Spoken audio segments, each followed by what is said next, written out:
bab 50 dambugal capanɗe joyi e ɗiɗa ɓangal ka riyadu salihin no yewta en fadlu rajai ɓural fi jortagol yurmede Allah nden hara wo naali aden taƴiɗo. qala llahu taala allah teɗotoɗon dali ihbaran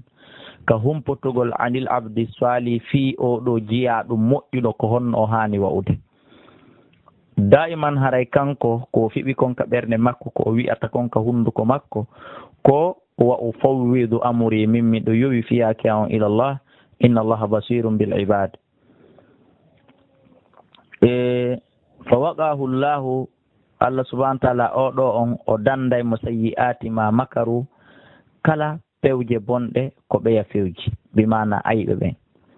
wa an abi hurairata radiallahu anhu an rasulillahi sallllahu alayhi wa sallama annahu no nelaɗo qala ɓe make qala lahu azza wa jalla wonde allah teɗotoɗon daali hadisul qudusi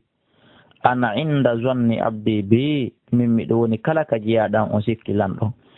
sa sikki allah wallete o wallete,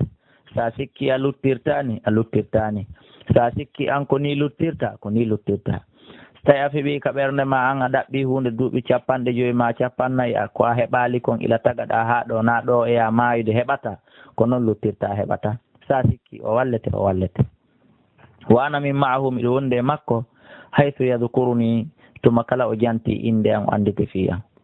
wallahi nelaɗo huuɗi ɓe wi lillahi hino wodani Allah ɓe maki wallahi mi wondiri Allah lillahi ko wonande Allah afrahu ɓurata weltorde bi tawbati abdi tububu ye jiyaɗo makko min ahadikum di goɗɗo e mon yejidu dallatuhu hettuɗo hunde makko majjunde bil falati ka nder burure. ɗon andi en feƴƴino qissa mum ko feƴƴi. wa man taqarraba ilayya Allah daali kala ɓattorɗolan sabran cuɓal taqarrabtu ilayhi mi ɓattoraymo dira'an sogonal.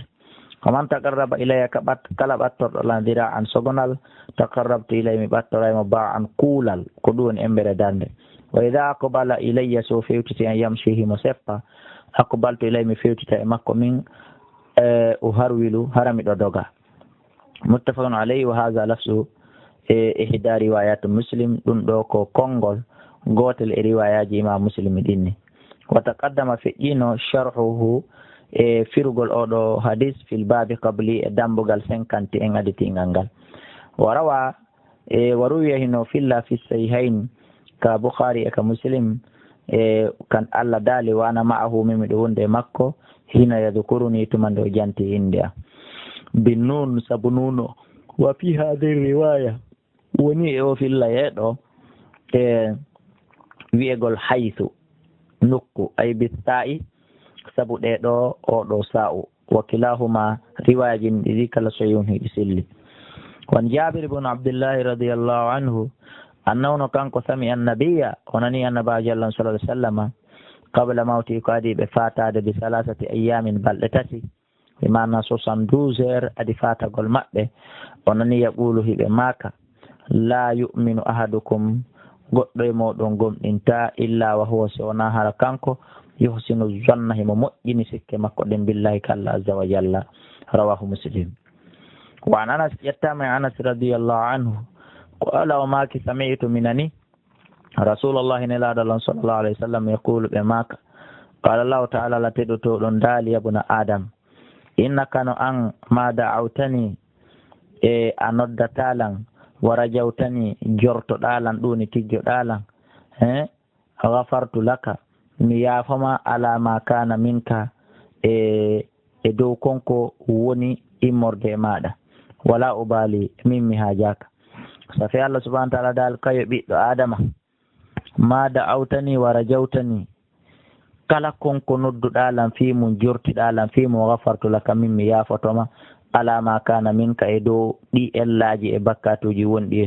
laatiɗi e hoore ma fof wala ubali mi hajaka. yabuna adama